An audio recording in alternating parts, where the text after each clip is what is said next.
Bashkimi Evropian ka finalizuar tekstin e marrëveshjes së re tregtare me Shtetet e Bashkuara pas muajsh negociatash intensive dhe debatesh politike, duke ka përcyer një nga pengesat e fundit për ratifikimin e saj dhe duke shmangur një përshkallëzim të ri të tarifave mes dy bllokeve ekonomike. Marrëveshja u arrit në orët e para të së mërkurës mes shteteve anëtare të BE-s dhe eurodeputetëve, ndërsa procesi i negociatave u koordinua nga Presidenca Qipriote e Bashkimit Evropian.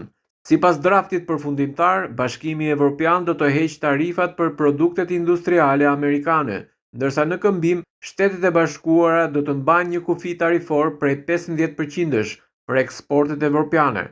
Marrëveshja mori rëndësi të veçantë pas paralajmërimeve të presidentit amerikan Donald Trump, i cili kishte deklaruar se nëse dokumenti nuk ratifikohej deri më 4 korrik, tarifat për automjetet evropiane do të rriteshin nga 15% në 25%.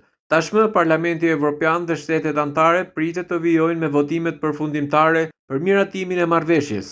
Institucionet evropiane vlerësojnë se procesi mund të përfundojë brenda afatit, me Parlamentin Evropian që pritet të votojë më 16 qershor, ndërsa më pas do të vijojnë ratifikimet nga kryeqytetet evropiane.